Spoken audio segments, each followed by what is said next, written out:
All right, so it is 2 o'clock. Why don't we go ahead and begin? Um, the first thing that I wanted to mention to you guys, right, is that the MLC is up and running and strong. I hear that they've been getting more numbers and stuff like this, but they are offering virtual tutoring with Zoom sessions and all this sort of stuff as well. And I guess in addition to that, right, your TA should be holding recitations tomorrow to kind of basically a review session for the exam. So beyond just this, what we're doing here, so this will be kind of the first opportunity for some exam review. Again, tomorrow you should be having some sort of recitation with your recitation instructor. They should send out an email. I sent them a reminder earlier today to do that. So you should be getting that sort of information. And then also if you want to go and, to the MLC, these are all some links here. You can see that they have plenty of availability all the way up to the exam, both in the mornings or more afternoons and evenings. And so there's lots of availability to get your questions answered. Of course, we have Piazza and all that sort of stuff if they're kind of relatively short questions. But if you want to have a back and forth with someone, I think these are some great options. All right. So I see there's already, oh, thank you. Someone said that's a sick background. Thank you. Yeah, I was playing around with these virtual backgrounds. I'm still in the same spot. So you can, I think there, yeah, still the bookcase and all that sort of stuff. I was just playing around with these backgrounds and I loaded a math one. So lots of fun equations and stuff back there.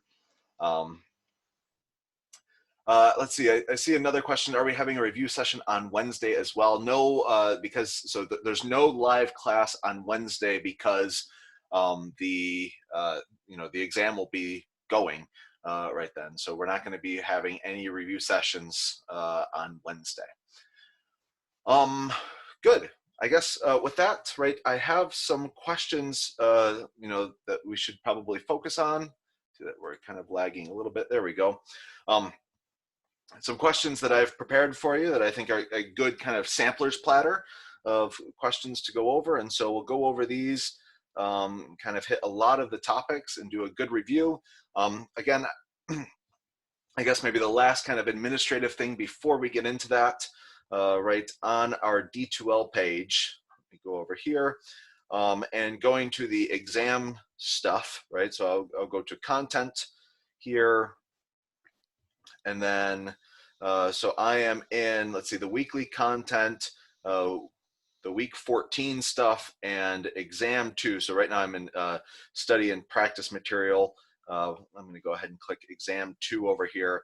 Right, we have the important information about exam 2.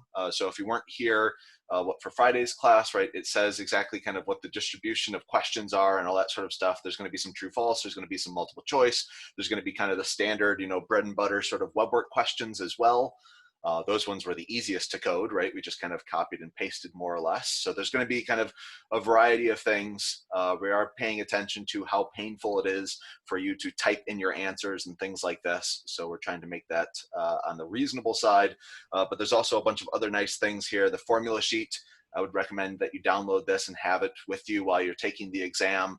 Of course, the old exam, from previous semesters, I think those are still great. Those are reasonable questions to be done in a time setting, and lots of other review stuff here as well. So that's kind of, again, just what we have available to us. Alec, anything that you would like to add or anything that I'm forgetting that we should mention? I don't think so. I think you covered it. Okay. All right, great. Well, why don't we go ahead and start in with some questions then. Starting with, I want to determine if the following series converge or diverge. If they converge, we're going to say what they converge to, okay? And so the first one here, starting off, summing up from n equals 1 to infinity, the natural log of n divided by n. And remember in my 11.7 class video, remember there weren't any pre-class videos for that 11.7. But in 11.7, the class video, and so if you haven't seen that, I would recommend maybe you go back and review this. It does a good kind of order of operations of things you should be thinking about when you're given a series, right? Because of course, when you're in, the section about the ratio test, you know that every single one is going to be solved by the ratio test. But on the exam, you just have kind of open-endedness, right? You kind of have a question. It doesn't say what to use. right? And so you have to decide, how will I show if this converges or diverges? So in 11.7, right, we start off with things like, thinking about the ratio test. The ratio test is very nice. You don't really have to come up with anything, right? With like the limit comparison test, for instance, you have to decide what to compare it with. And with the integral test, right, there's a lot of hypotheses and things like this. And so starting off with the ratio test and just determining, okay, will the ratio test work? And so sadly, I can tell you quite quickly, and again, we cover this in the 11.7 video, so if you haven't seen this, I would recommend it, that the ratio test will not work. The ratio test is wonderful if you have factorials or exponentials, but it doesn't do a great job when you have polynomials, things like n here on the bottom, or the natural logs, or really any logs, log base 2, log base 3, anything like this. And so the ratio test is kind of out for this one. The ratio test won't help us. If you try the ratio test, you'll get L equals 1. It'll say it's inconclusive, and that's that. So now we move on to the comparison tests. So comparison is usually the next thing that I like to think about. And of course, my favorite comparison test has got to be the limit comparison test. I think it solves maybe 95% of the cases. I consider it to be more powerful than the direct comparison test. The direct comparison test you have to be really careful with and everything. But sadly, one thing that the limit comparison test doesn't do so well on, and so let me just go ahead and put limit comparison test here. And it's sad about trig functions. So like things like sine and cosine, there's not really great functions to compare these with a limit comparison test. And it's not so great at natural logs. And again, this would really extend to any log base 2 or 3 or 5 or anything like this. And so sadly, the limit comparison test will not be so good at this either. And the answer in order to solve this, whether it converges or not, or diverges, right, is actually going to be the direct comparison test. So again, we're just kind of working our way down the list, seeing what works, seeing what doesn't. And so I think the direct comparison test will be a good thing to use. And remember, with the direct comparison test, well, of course, we have to be very careful about the inequality. And the direct comparison test, right, has solutions for what to compare, things like sine and cosine and the natural log. And so, for instance, for sine, we know that it's bounded between -1 and 1. Likewise with cosine.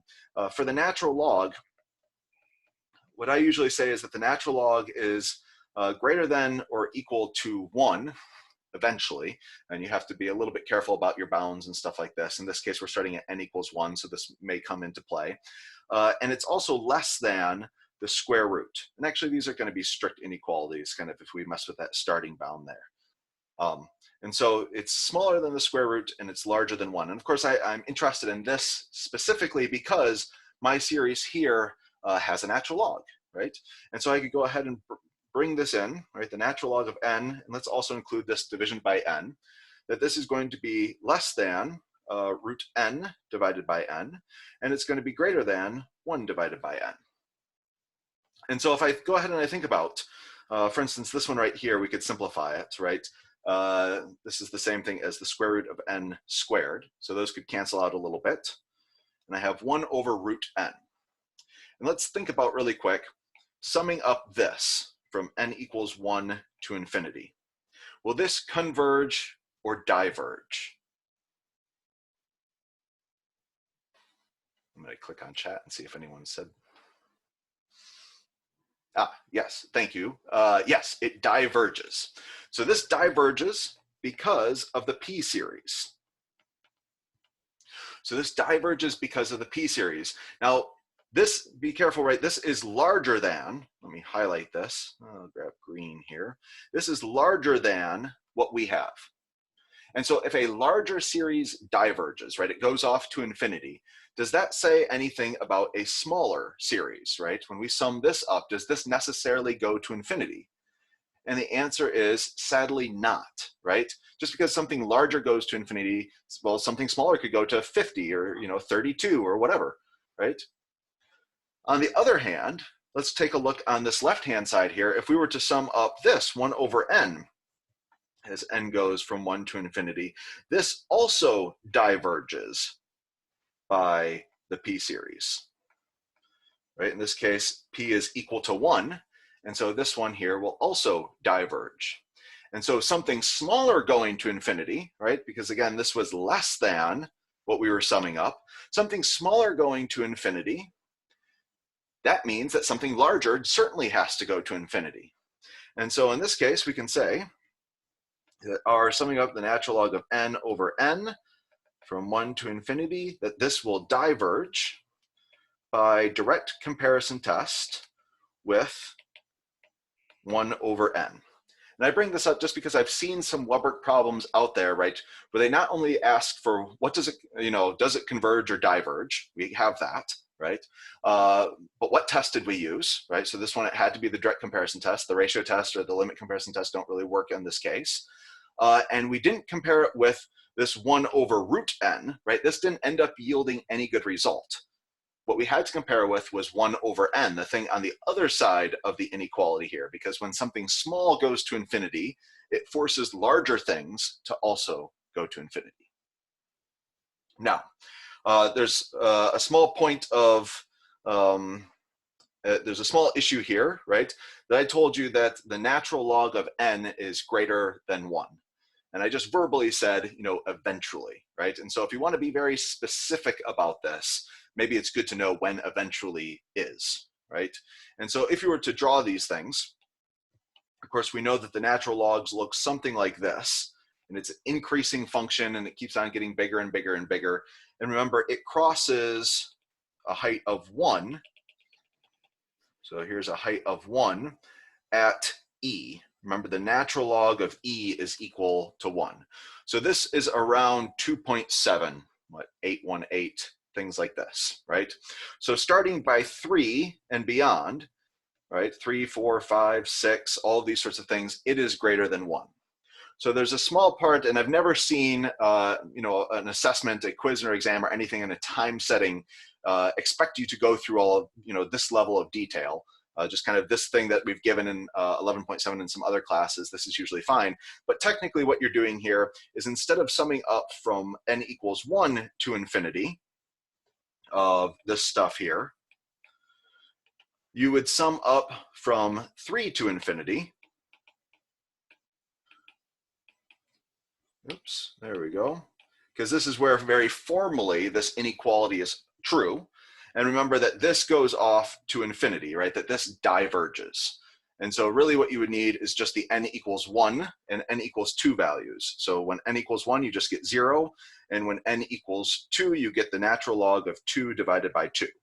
But the big thing here, notice that when you take these finite values and you add them to infinity, it still diverges, right? You're actually getting even bigger than that sum there. And so, yeah, that's why it's kind of acceptable to just kind of ignore the first couple terms like this. Because if you get infinity, right, then it doesn't really matter what those first couple terms were. They're not going to get you off infinity there. All right, so, but this is a fairly complicated one. Alec, are there any questions out there that we should be thinking about or talking about? I've been answering a bunch on the fly, but all 3 questions that are open right now all have to do with, could you use integral test on this instead? Could we use the integral test? Yes, yes. The only part that would be a bit annoying with the integral test, right, is that you have to show that it's decreasing. So decreasing the natural log of n divided by n. And that's fine. Decreasing is not so bad. Remember, we had all of these rules here when you had a reciprocal function, right? Because quite often if you had a function that was increasing and you took the reciprocal of it, right, then you know it's certainly decreasing, right? Because kind of everything that's growing is in the denominator, and that's going to make it smaller and smaller and smaller. The problem with this, though, is that you have something in the numerator and something in the denominator. It's not just a reciprocal function.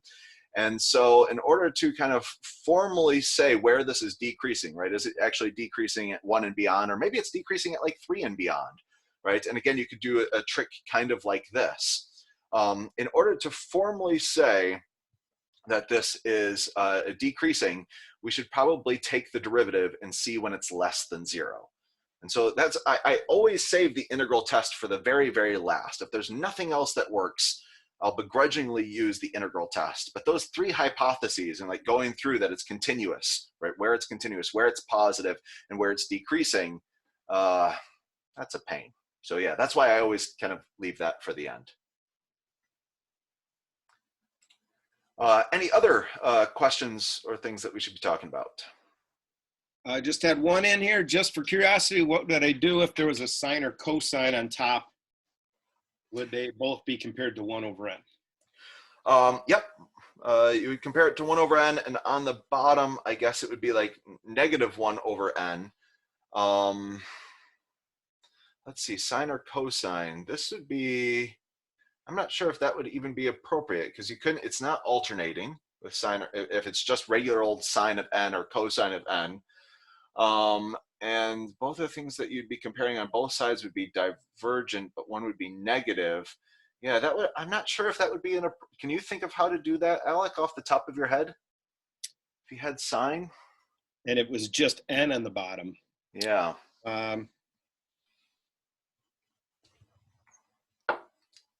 Nope. No, yeah.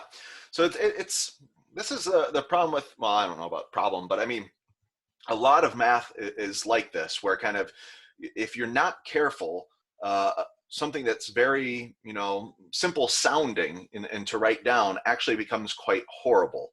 And it's the same thing, even when we asked you back in the algebra days to solve certain equations. I mean, if you're not careful, you can turn something that's very reasonable. Maybe it's supposed to be done, a cubic equation factoring by grouping sort of deal. But if you just change one thing just a tiny bit, it becomes a monster. And so I'm not sure off the top of my head with just regular old sine or cosine, how we could do it with the information given in this class. So, okay, good. So why don't we go ahead and move on here. I have another one. Again, we're trying to say, does it converge or diverge? And if it converges, right, what it converges to. So this one right here, and we spend a little bit of time with, right, we see that we have exponentials and we see that we have factorials. The ratio test is going to work beautifully on this. So the ratio test is the answer, right? Using the ratio test, we'll be able to tell you if this converges or diverges. But I want to think, with this, actually the ratio test will tell us that this actually converges. So that's a bit of a spoiler. And I invite you to go ahead and go through and dot all the I's and cross all the T's and see that the ratio test does say that this converges. But what I would like to focus on, and what this will actually be another way to see that it converges, right, is that if it converges, determine what they converge to. So we will be able to see that it converges, and I want to know what this converges to. And so we see right here on the right one, 1 over 2n, this looks awfully geometric to me. But the first one here with a factorial, right, that's not geometric. And so what I'm tempted to do with a problem like this is go ahead and split it up. N factorial plus summing up 1 over 2 to the n, right? And so if I can say what each one of these converges to, and again, the right one is, or the second one is geometric, so that one's quite quick, then we should be able to say what the overall thing converges to. I'm going to be making a bit of a mistake here for a little while. And so you may be yelling at your screen, and that's okay. I'm glad that you catch it and all this sort of stuff. But so I'm going to be making a bit of a mistake here, and then we'll go back and we'll fix our mistake. That's my favorite way to do these sorts of things. So for the second one here, let's, for the time being, just forget about the first one, and we'll have to think about this. But for the second one, we can rewrite this as 1/2 raised to the nth power. We're summing this up. And even more formally, right, we can go ahead and say that this is 1 times 1/2 raised to the nth power. So this really shows what our a is and what our r is, rewriting it in this form. Remember, with geometric, you want a times r to the n, because then very quickly we can say, right, look at our r there. Our r, or the absolute value of our r, is less than 1. And so this is going to converge to, and it's going to be a over 1 minus r. So we get this because it's a geometric series. For this one, summing up 1 over n factorial. Remember, we've only really seen, there was 2 classes out there in all of chapter 11 where we talked about what things converge to. We had the geometric series test stuff, so that was really early on in 11.2. And then much, much later on, in 11.10, we talked again about in certain situations we can say what a series converges to. Does anyone out there remember either just how would you figure out what this converges to, or what subject should I be thinking about in order to get this? Pause and give you 30 seconds to think.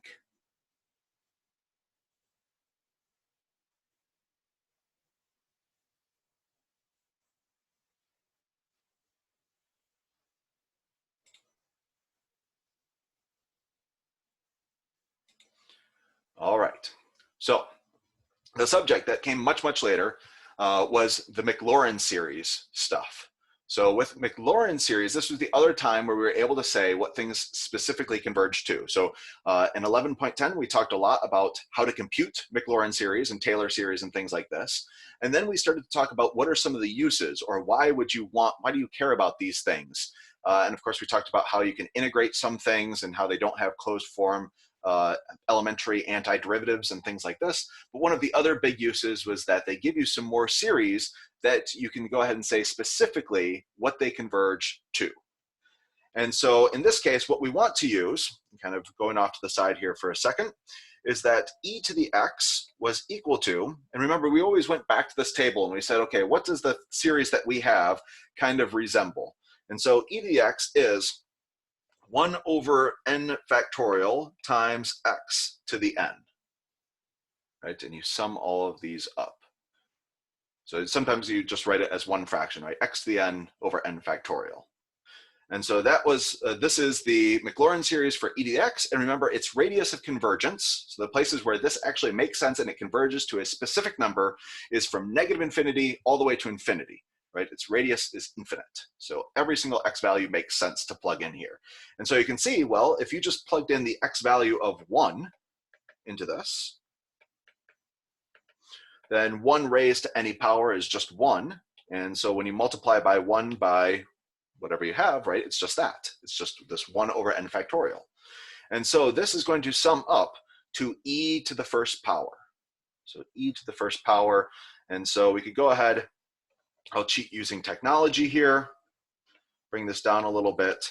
And so my final answer is e plus, let's see, 1 minus a half is going to be 1/2. And if I divide by that, we get 2. So e plus 2, as of right now, is my final answer. But I'm hoping you remember at this point that I said that I would be making a mistake. And so this is not actually the correct answer. And so again, I'd like you to pause for 30 seconds, 60 seconds or so, and see if you can tell me what was my mistake, right? What issue did I just kind of forget about here?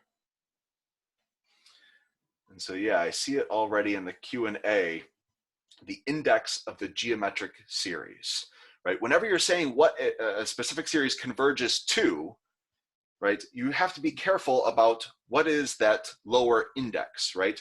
That this only works, in particular, this formula that I used over here only works when you're starting off at n equals 0 and going off to infinity.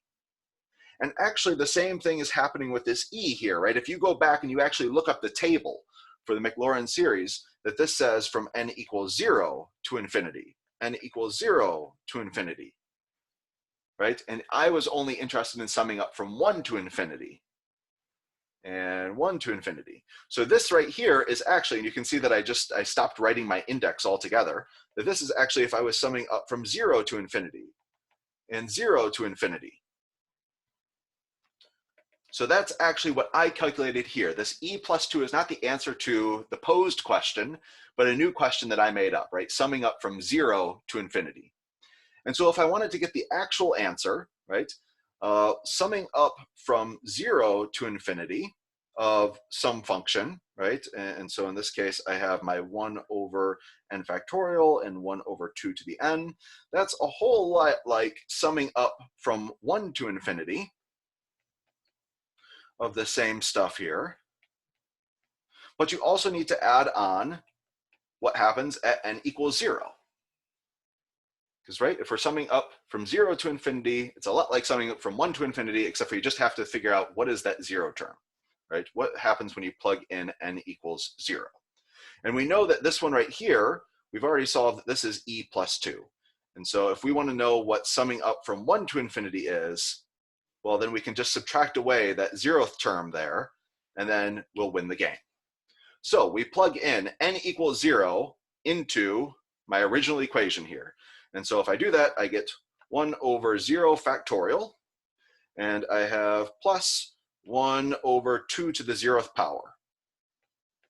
So remember, when you take anything and you raise it to the 0th power, you get 1. And 0 factorial is also equal to 1 by definition.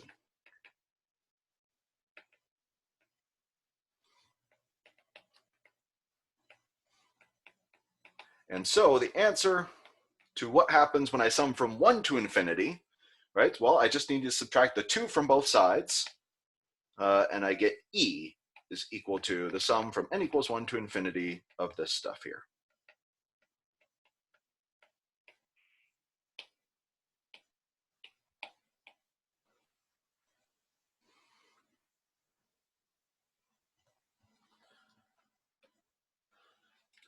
All right. Any questions with this one here? Or Alec, is there anything that you'd like to add or things that I'm forgetting that we should cover about this? I don't think so. I think that's well handled. There is, there's an alternative version of the sum of a geometric series formula that just starts at 0. So, you could use that as well. But the way that this is set up really is nice and clean. Yeah, especially when you have to account for both the geometric and the E. Exactly. Yeah. Yep, I like this way. Okay. Well, excellent. Yeah, and just kind of as an FYI, I would say that this is on the challenging side. That this is, especially if, I'm sure that you've seen, and I mentioned last class and whatnot, we don't have anything, any formal challenging page or any problems that, we're making especially challenging or anything like this. I think with it being online and everything, there's we're kind of dropping that, so that's nice. So I would say that maybe something like this, if it was to appear on our exam, it would be a little bit more reasonable if it just had the starting value of n equals 0. Then I think that this is more on the level of what's reasonable for our exam. Otherwise, with n equals 1 or n equals 2 or something like this, it's getting there's a lot to it, right? Okay, so with that, why don't we go ahead and transition into the next problem here. I see there's a quick question in chat, right? When using the ratio test, do we need to expand the multiplication into 4 terms which are then evaluated and summed? When using the ratio test, expand the multiplication. Oh, so maybe back on this last one here. So yeah, when you use the ratio test, I would recommend maybe rewriting it first into something that has a common denominator. So that's if you wanted to use the ratio test. But also you saw while we did this, right, both of these things, right, the fact that there's an infinite radius of convergence of e to the x, which is this thing here, and the geometric series test, right, you can actually see now that we're going into solving to show that it converges, you don't actually need to use the ratio test. But if you'd like to go through that exercise, yeah, I would recommend getting a common denominator. And I see there's another question. Will there be any challenging questions on the final exam? No, I don't believe so. I don't think that there's anything that, again, just like exam 2, right, these things, they're taking a little bit more time for all the instructors to work together and write these things and then code them and all that sort of stuff. But I have not heard any whispers of anyone wanting a challenging question on the final. Okay, so with that, determine the convergence or divergence for this series here. And so this is one where, again, kind of you see those factorials, right? And you say, okay, well, maybe we could just go ahead and use this ratio test. All right, so going down the list, the ratio test would work on this. But remember, when you have factorials over factorials, often there's a way to make things cancel, right? And so in this case right here, this would be a case where canceling and doing a little bit of algebra up front will actually make the test that we apply a lot easier. And so let's go ahead and maybe just write this thing out to start off with. So 2n minus 1 factorial. So remember, this is going to be starting off at 2n minus 1, dropping by 1, dropping by 1, so on and so forth, all the way until we get to 3, 2, 1. 2n factorial is very similar, but it just starts at 2n. So you start at 2n, then you drop by 1, multiply that, drop by 1, multiply that, drop by 1, so on and so forth. And you keep on doing this all the way to 3, 2, 1. And so this is a case where instead of jumping right into the ratio test, if you pause for a little bit and see, expand these out, you can see that the 2n minus 1s cancel. And the 2n minus 2s cancel. And the 2n minus 3s cancel, right? And everything cancels on top and on bottom, except for there's one extra piece in the bottom here. 0 to infinity, and we can see that I made a silly mistake when I wrote this question. Can someone tell me what my silly mistake was?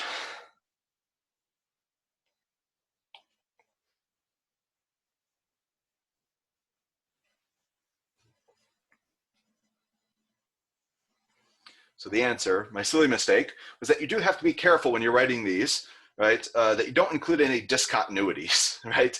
And so really, I should have been a little bit more safe, yes. And I see it just came in. Starting at 0 is a problem, right? Because there's a discontinuity there. So it doesn't really make sense to start at 0. So starting at 1 would be fine. Starting at 2 would be fine, right? It's not going to really change whether the series itself converges or diverges. So really, let's go ahead and start off at 1 here. And so if I'm summing up this, remember we could go ahead and factor out the 1/2.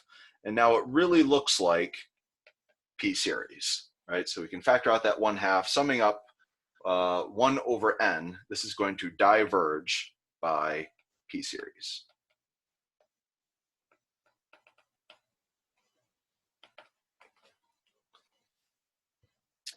I'll jump in here for a second. We got a question a minute ago that I answered in the Q&A, and this actually does a very nice job in that. They said, anytime you see a factorial or an exponent, will it automatically be ratio test?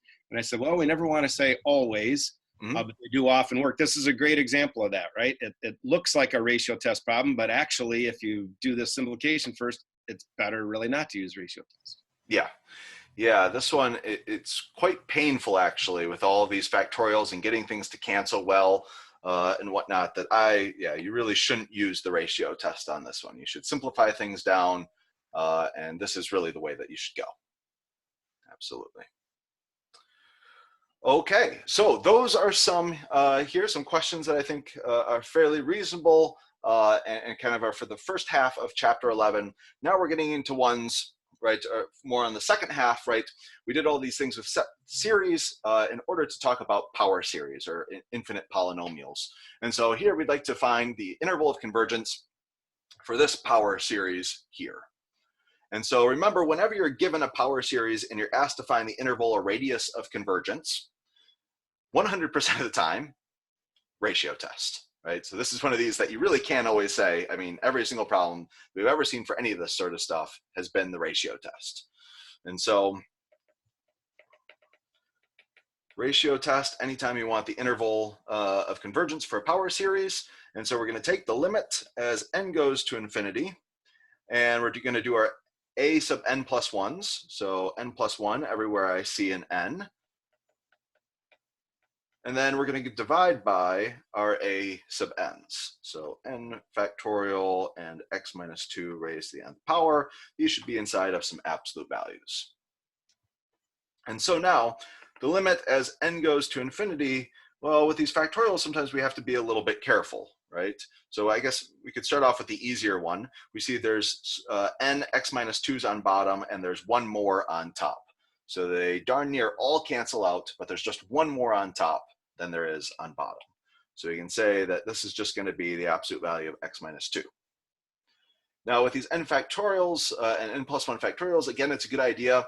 You can have a theorem memorized if you'd like, and maybe you've just done so many of these problems now that you have it memorized anyway, right? And you can just quickly say that this is going to be n plus 1 on top, and everything cancels on the bottom, right? Or maybe, right, you should probably just use the definition, right? And kind of write this out and remember why this theorem works, right? It's because n plus 1 factorial is just n plus 1 times n minus 1 all the way down. And then n factorial is n times n minus 1 times all the way down. And you can see that kind of the n's cancel, the n minus 1's cancel, all this stuff down to 3, 2, 1, they all cancel. And the only thing that you're left with is n plus 1 left over. And so as n goes to infinity, right, you get infinity times, really, who cares, right? This is a part where, I remember you guys you probably remember as well in 11.8, questions like this, and that's kind of why I included one on this review. It's sometimes, you get so engulfed in ratio tests that you kind of forget what you're trying to do, right? With the interval of convergence, you're trying to answer the question, when does this converge?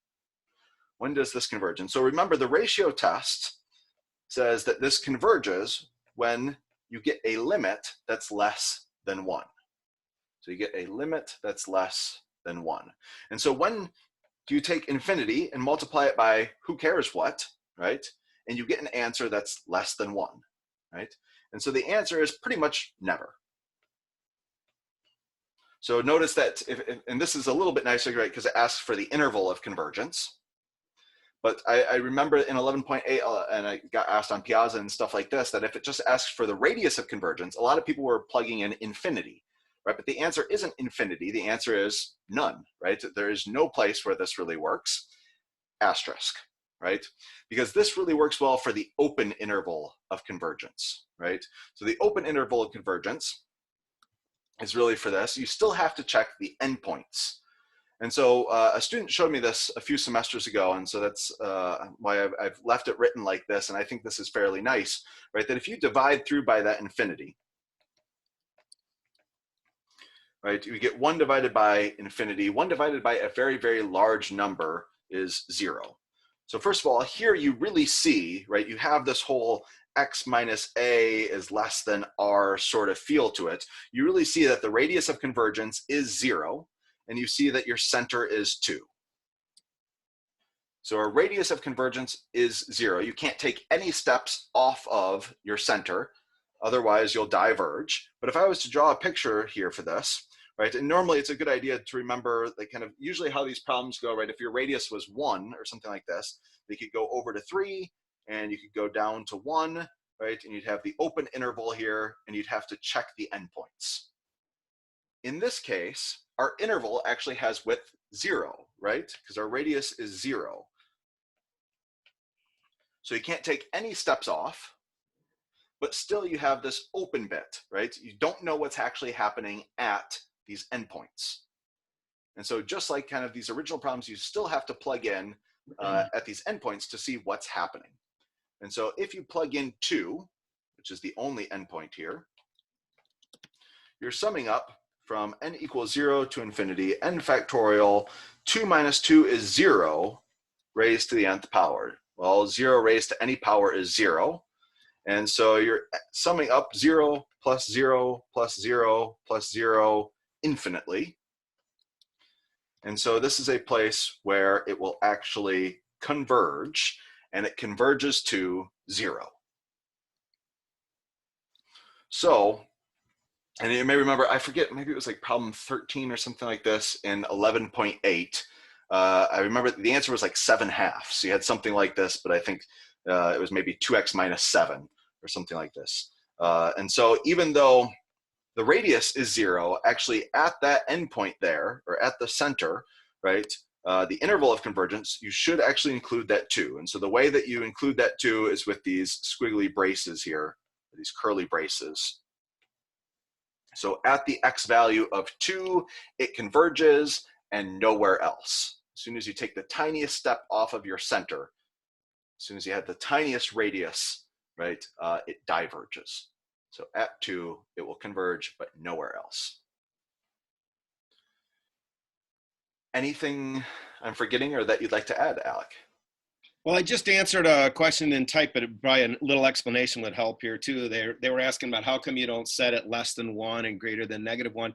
And the real reason on this one is because you already have the as limit as n approaches infinity of n plus 1, that part's already going to infinity. So it makes it impossible for it to be less than 1, except in that one instance where x is equal to 2. So the type of problem you're thinking of, let's say that that limit with the n part ended up being 3 or something. Yeah. Then you would divide both sides by 3 and end up solving that inequality. It's the fact that that part's going to infinity that changed it. Yep, exactly. This is kind of almost a separate branch of the tree sort of deal. In general, yeah, if this was 1/3 or really anything else, right, you could do it like this. And then in order to solve that inequality, you could move it across kind of on both sides, adding 2 on both. But yeah, the fact that you have infinity here, you almost have to treat it as a different case. And another question that just came in, why are you getting 0? Are you dividing by infinity? No, not really dividing by infinity. It's just that, you know, infinity times anything will be infinity except 0. So infinity times 0 will be 0. So if x minus 2 happens, and be careful here too. Sometimes we think of like an infinity times 0 case where we're talking about maybe 2 limits both approaching those. One thing's approaching infinity, one's approaching 0. That's different. In that case, it's indeterminate. You can't tell. But in this case, it's not approaching 0. If x is equal to 2, it actually is 0. So in that case, one thing's approaching infinity, the other actually is 0. In that case, it will multiply to 0. Yep. Yeah, and with these, you have n's and x's, and they're not related. Before that, I mean, this is really kind of a multivariable thing, rather than all of the cases where we've dealt with before with L'Hopital's rule. It's always been there's one variable like n, and then you have to, you know, because they rely on each other and stuff like this, that infinity and that 0 rely on each other, then you have to be careful. So yeah, this is kind of, again, this is something that a student showed me a few semesters back. And so here, you know, I did kind of break math, not really break math, but I did bend the rules here, and I did divide by infinity, and 1 divided by infinity was 0. This is a good way to think about it, but kind of formally, we have to be careful about work like this. And so that's why I say that this is a nice way to think about it. But yeah, formally, there's a few things that are a little wonky here. Right. And a follow-up here also in the chat, it says, why does 2 converge here?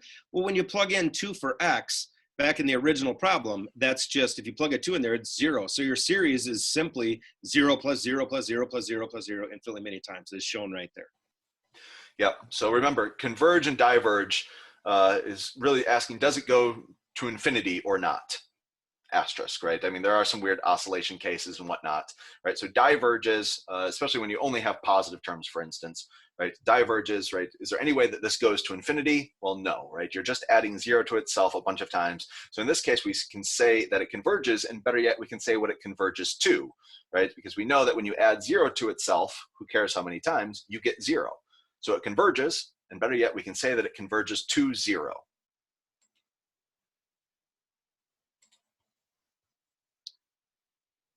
And let's see, I see. And then there's a question, should the inequality sign be less than or equal to rather than strictly less than? Well, remember, when you're doing ratio test, what the theorem says is that if the ratio is less than 1, then the series converges. If it's equal to 1 with ratio test, that's the one case where ratio test is inconclusive.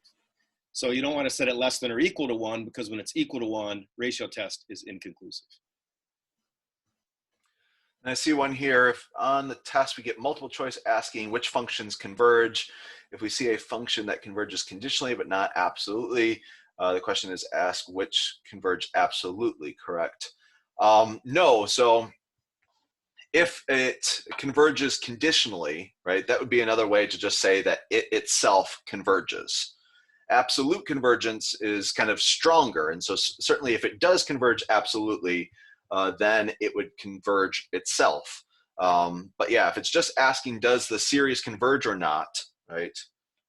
And you find that it converges conditionally, then the answer would be yes, that it converges.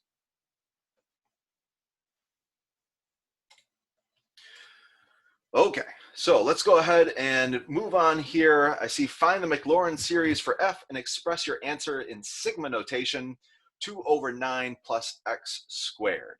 So remember with Maclaurin series, you may remember in the videos and the class videos and whatnot, that there are like 2 or 3 different ways that we talked about this. And certainly the nicest way is if you can extend a formula that you already have and know and love to use for your specific situation, right?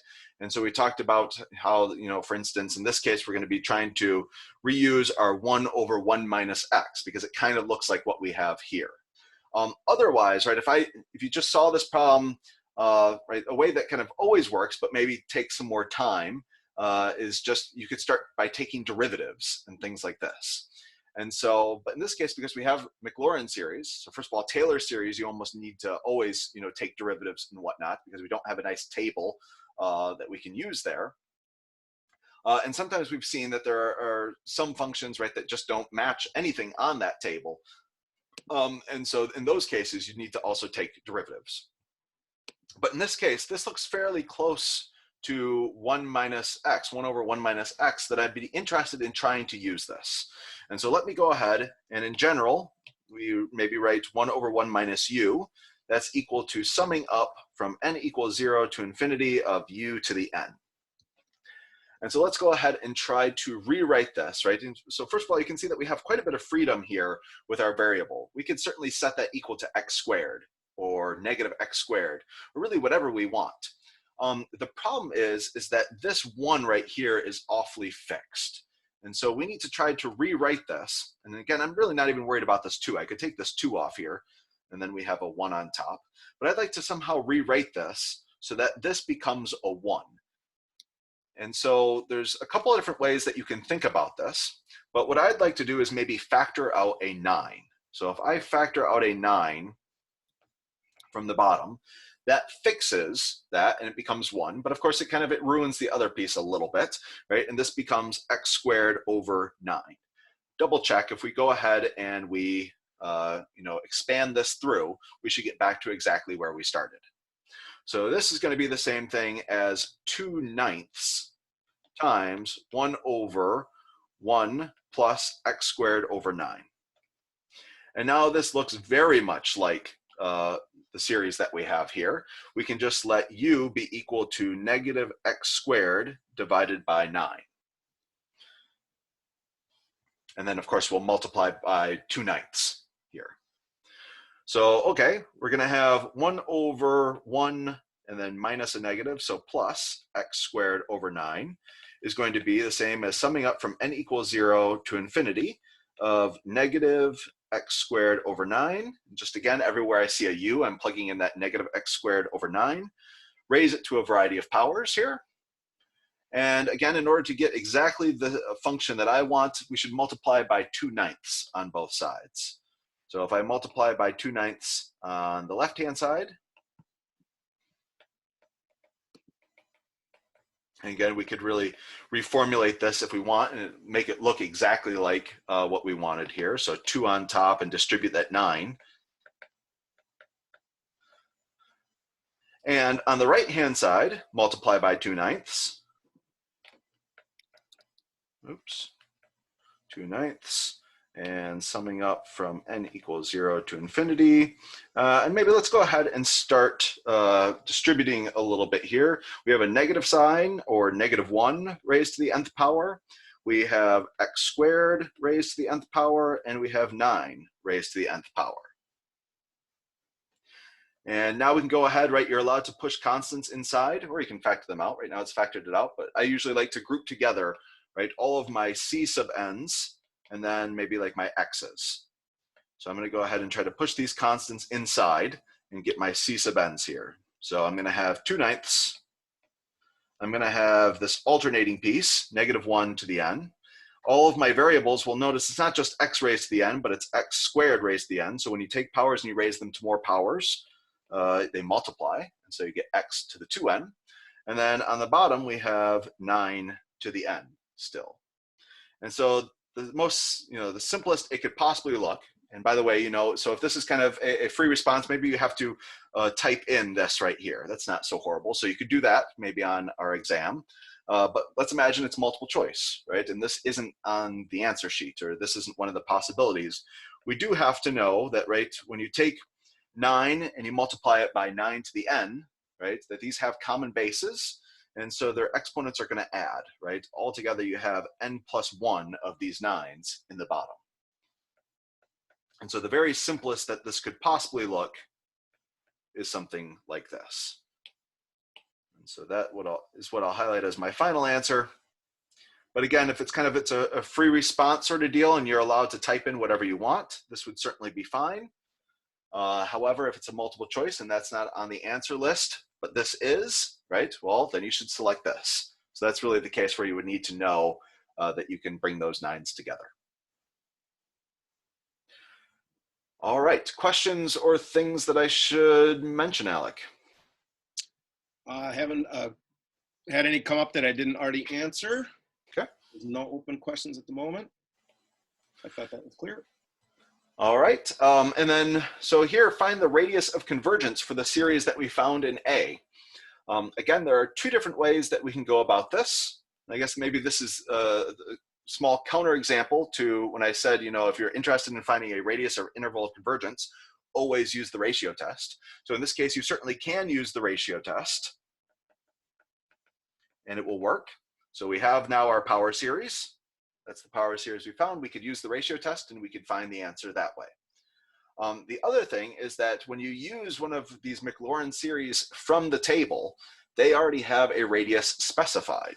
And so back here we used this 1 over 1 minus u. This is one of them kind of from this table of well-known Maclaurin series.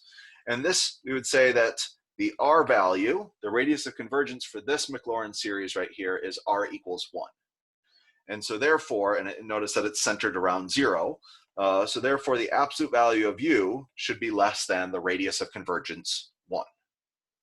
So if we go ahead and, we have our variable was x, so we want to know what the radius of convergence is for x, we could go ahead and substitute this in and solve for it that way.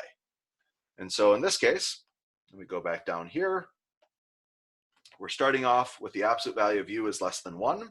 Remember, u is equal to negative x squared divided by 9. So I could substitute that in. The absolute value of a negative is going to be positive. So I could just leave this as x squared. And the absolute value of 9 is going to be 9.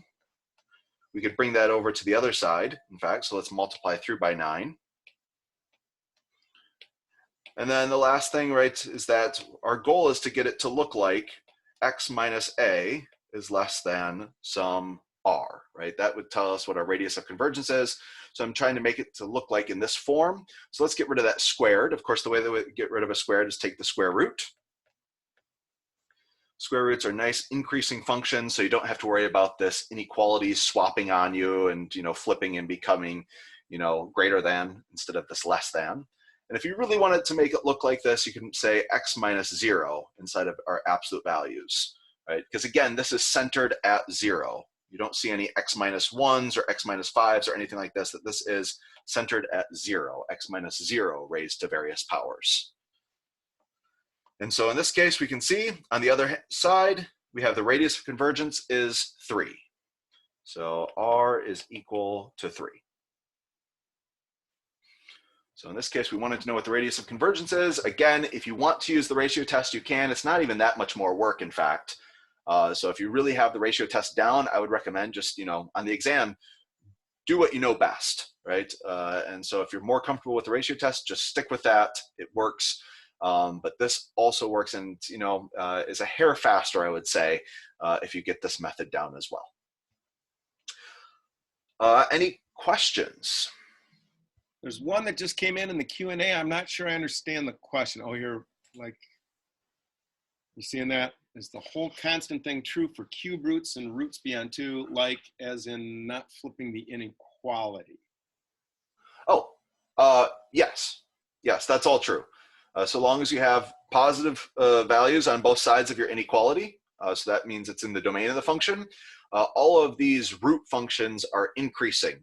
And so when you apply this increasing function, it maintains inequalities like this. So yes, yes, yes. Oh, we've got a raised hand. Ooh. Let's hear someone else's voice besides mine. Can you click on this? I'm having a hard time finding who has raised their hand. Oh, here's one. Allowed to talk.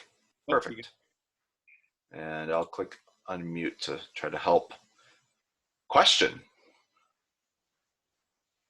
Avery?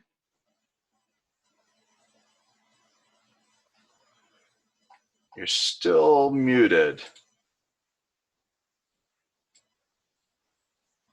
Unmute. Yeah. I don't know. I'm sorry. We tried our best.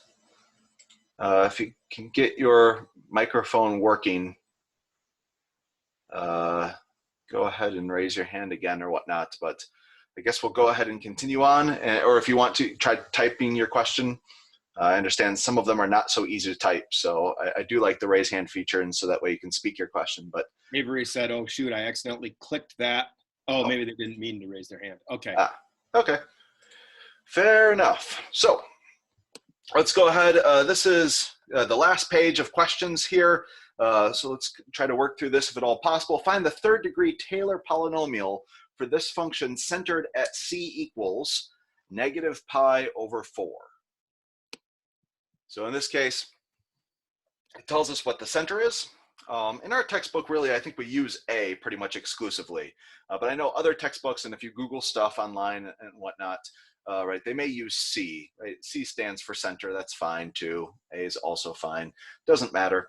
But yeah, so we're centered about negative pi over 4. We want the third degree Taylor polynomial for tangent.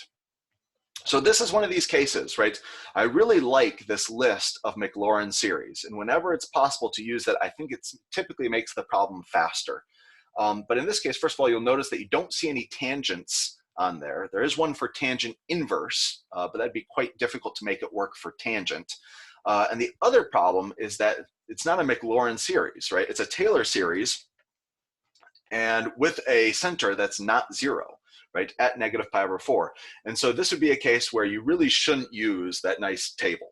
You should go back to what is the definition for Taylor series, and you should use this. So let's go ahead and do a quick reminder. The third degree Taylor polynomial, remember it starts off f of a, then you do f prime of a times x minus a to the first power. Then you do the second derivative, and don't forget there's usually these factorials as well. So it's just that this was divided by 1 factorial, and so that was just 1, and divided by 0 factorial, that's also 1, times x minus a squared. And finally, third derivative at a, your center, divided by 3 factorial times x minus a cubed.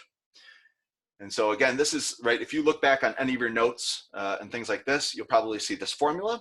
And so that's why I just emphasized at the beginning, right, that they're using C for their center. But the big thing of these words are really what help you here, is that this is the same thing as our A value, right?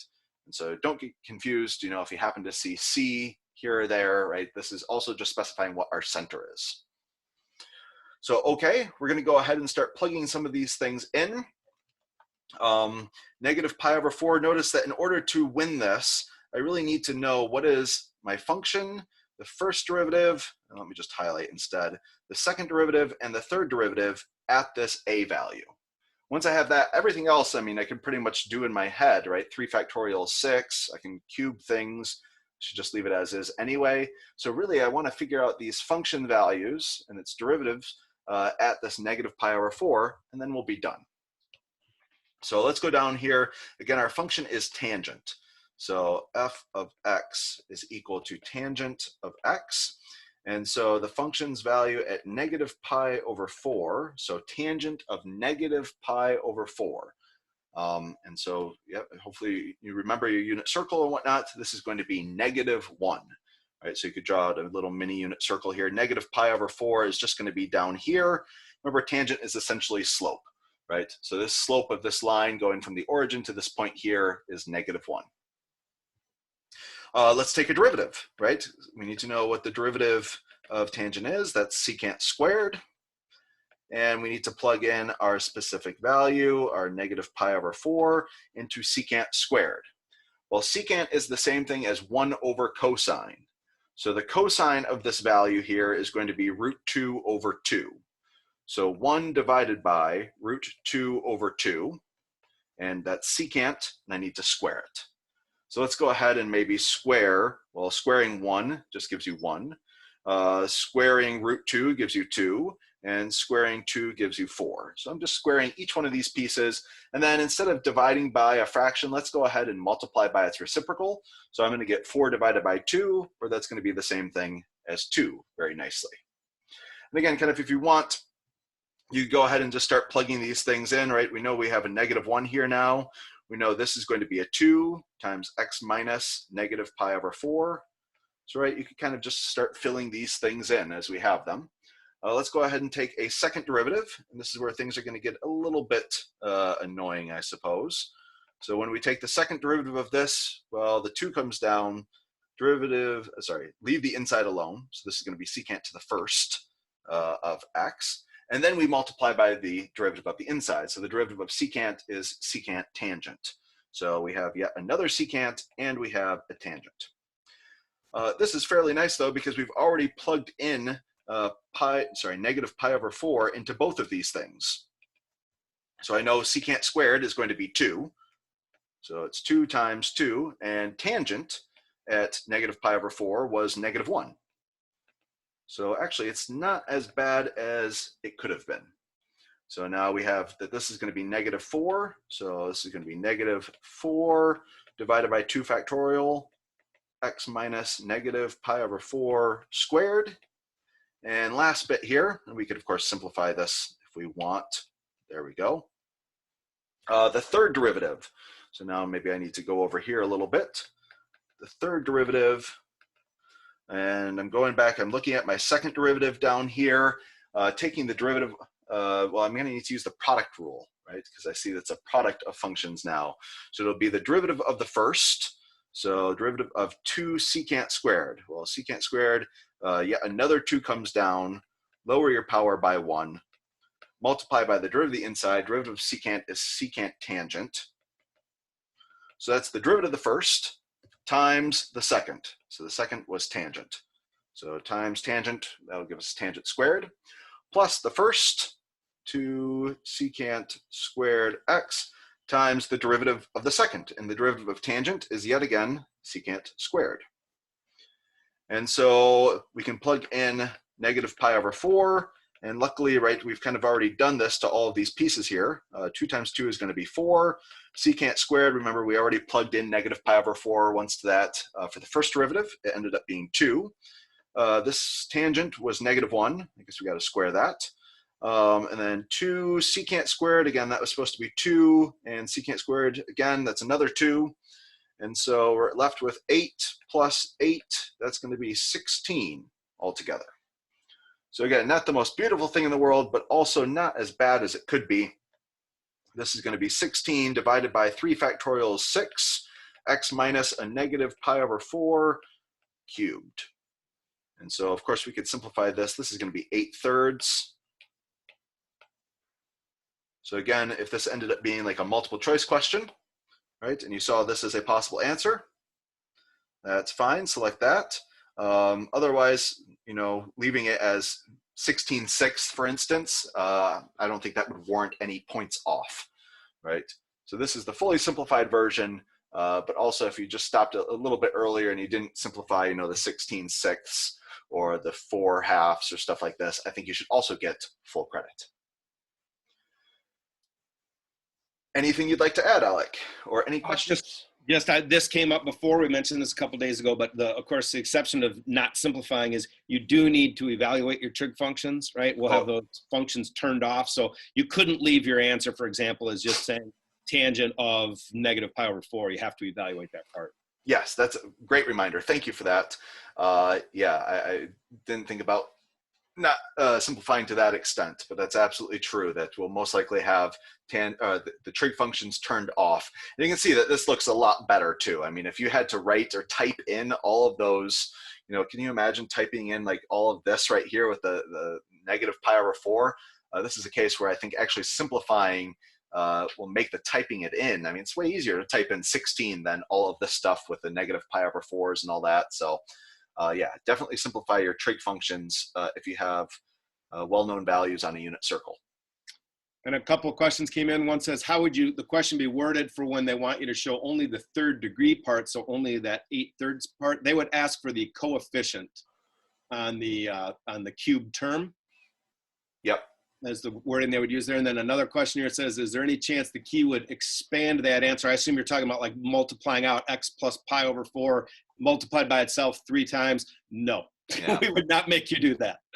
Nope, I've never seen anything like that. And actually, it would really muddy what your answer actually is. This is really the way that it should be expressed. Okay, well, I have one last question. I know it's over time, but I think that this is a fun one. And so why don't we go ahead and try to answer this one together here. And this is the last question that I prepared anyway. We have a Taylor polynomial centered at 0 to approximate the cosine function. That's its goal here. So Taylor polynomial centered at 0, that's the same thing as the Maclaurin polynomial, FYI. And so we know which function should be used for this. Cosine actually is one of these that's on that nice sheet of well-known Maclaurin series. And it asks to find the degree of the polynomial required to obtain a maximum error of, let's see, this is 1/1000th or so on the interval from -1 to 1. So we want to make sure that our maximum error is no more than 1/1000th on this interval here. And so this is a question all about the Taylor inequality, right? And how many terms should we use in our Taylor polynomial in order to ensure that it does a fairly decent job on the interval that we want. And so the way that we've defined fairly decent is, well, it should be at worst off by a 1/1000th. So we can tell for certain that the first couple digits are good. And we're only really interested from -1 to 1. So this is where you need to remember the Taylor inequality, or it's on the formula sheet, so you could just grab that as well. So the Taylor inequality says that the maximum error, right, is given by, and it has this m divided by n plus 1 factorial times x minus a to the n plus first power, right? And it kind of elaborates on where does this m come from, where does this n come from, all of these sorts of things. And so this is where, again, kind of going back and seeing what this says, it's going to be quite valuable. Make sure that you have the formula sheets nearby when you're taking the exam. So remember, n is supposed to be the degree of the Taylor polynomial. And this is actually how we're going to be answering this question, right? So this is one of these, it says, find the degree of the Taylor polynomial required so that we have this maximum error. So it's less than 1/1000th. So what we're trying to find, right, the answer is going to be n equals, right? And maybe if it's a multiple choice or something like this, you have n equals 1, n equals 2, n equals 3, right? And you have to decide what degree makes it so that the maximum error is no more than 1/1000th. So that's our goal here. This m, right, this is supposed to be the maximum of this n plus first derivative of cosine on the interval. And so remember cosine, so f of x, this is the cosine function that we're trying to approximate here. When you take derivatives of it, right, because we don't know what n is, we don't know how many derivatives we're taking, right? So when you take one derivative, for instance, you get negative sine. When you take another derivative, you get negative cosine. When you take a third derivative, you get positive sine. And when you take a fourth derivative, it starts to wrap back on itself, right? And you can notice that with all of these derivatives, right, the absolute maximum, no matter which one of these you end up being, right, the absolute maximum m value for all of these is 1.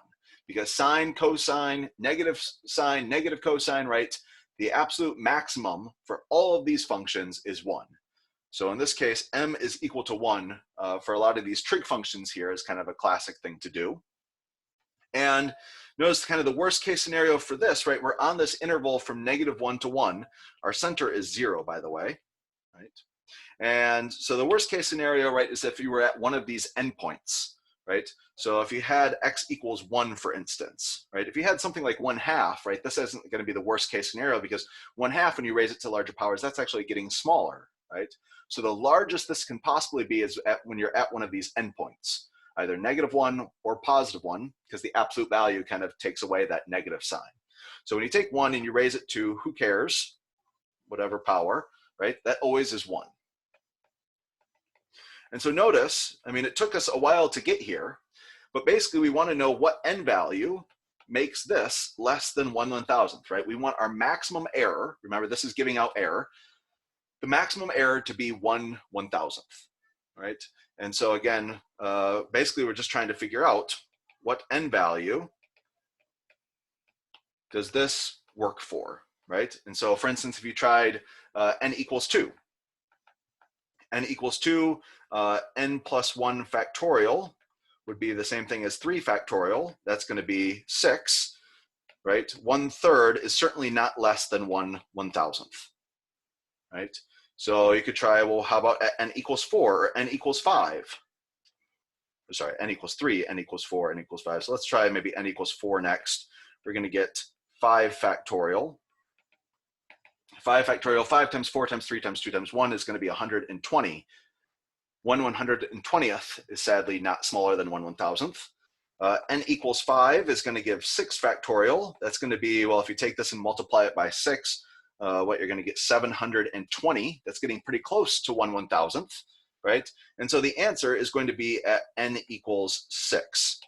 That's the worst 6 I've ever written. So at n equals 6, right? You would take this and, right, 720 times 7, right? I don't know exactly what that is. We could spend a lot of time in calculating it out, but it's certainly more than 1,000, right? And so this inequality will be satisfied, right? We'll finally have something that when we take the reciprocal of it, right, it'll be less than, it'll be less than 1/1000th. So if you use a 6th-degree Taylor polynomial, right, you will guarantee that your error on that interval from -1 to 1 is less than 1/1000th. All right, with that, I know we're at 3:10 or so. We'll stick around for maybe just a couple minutes if there are any one-on-one other questions. Otherwise, thank you so much for joining us. Again, there's recitations tomorrow, there's the MLC, there's Piazza, there's lots of opportunities for you to get help. So make sure you reach out if there's any points of confusion or anything that you need help with. We're here to help you. Just come and find us. I see, when will our lab grades be available, from last week be available? So I worked on them this morning. I believe that I had all of them. There's what, like 860, 900 or so. I think the majority of them should be available on Gradebook now. I uploaded them earlier today. So double check if they're not still there. I thought all the TAs had them graded, but I may have missed a section. Why did the x minus 0 become 1? Again, we're interested in maximum error. So this right here gives a formula for error, and we want the maximum error. So we tried to plug in the value for x that was really the worst case scenario, right? That this would actually be the largest. And so the largest that you can make this, well, our interval is from -1 to 1. So we're plugging in either 1 or -1. Notice the absolute values will make it 1 either way. This is going to be kind of the worst case scenario. If you plug in 1/2 or anything smaller, it doesn't end up giving you the worst case scenario. It won't be the maximum error necessarily. Alec, you want to jump in on a few of these? Sure, yeah, there was a question also, is m equal 1 for all trig functions, you said? No, not all trig functions, but with sine and cosine, like if you think of those graphs, right, they're waves. The maximum point, the highest point of the wave, or the amplitude of that wave, is 1. So with sines and cosines, you can say it's always less than or equal to 1. On something like a tangent graph, that's not true, right? Because tangent has an asymptote at pi/2, it's going up toward infinity. So on something like that, what you might do is take like an endpoint on tangent and see what the largest value it could be. But we can use 1 as the maximum for sine and cosine. Yep. Let's see. Yeah, that answers that too. Somebody asked, how do I connect to recitation? Is the link in D2L? Yes, it is. In the D2L, you have links for Each TA has their link. You find your TA, you click on their link for their Zoom sessions. Let's see, here's on the panel here. When this goes on D2L, would you be able to show how to go through 1B, either in the video itself or on whatever kind of key you publish? I'm a little confused how to approach that particular problem. Which is 1B? This one right here. Okay. So yeah, we went over that in a decent amount of detail. So I would watch I'll post the YouTube video here later today once this is done rendering and everything. But yeah, so this is kind of here we change the problem to do n equals 0 because we have some nice beautiful formulas for that. We figure out at n equals 0, it converges to e plus 2, and then we see how much we were off by making this change. So instead of n equals 0, we really have n equals 1 was our lower bound there for our series. And so we found out that we were off by 2 in total. And then a follow-up to that, it says from Chris here, it says, when setting up the expanded e to the x, why did we choose x to be 1? Well, it's because if you look at that summation, there's no times x to the n next to it, right? The formula that we have for e to the x is right there. See the part that he just highlighted? So without that, since that x to the n is missing, if you just let x equal 1, then it's going to be the same thing. So that tells you on the other side that e to the x has to be 1. And I see here is the lab practicum still happening, and would it be in the form of the last few labs? We're discussing exactly what we want the lab practicum to be still as kind of a group of instructors. It's not, we want to make it kind of as reasonable as possible. And so that's not yet been finalized. I think I can tell you this too, because we're all on the same page on this one part of it. Whatever it does end up being, it's going to be a little easier than it would have been. We're going to make it a little easier for you because it's of the sort of not being able to meet in person thing. Yep. Okay, well, thank you again so much for joining us. Good luck on your exam on Wednesday, and we'll be back on Friday to continue the saga of 10.3. And kind of these polar curves and getting some tangent lines and all that sort of stuff. So I hope to see you guys Friday. Good luck on the exam all.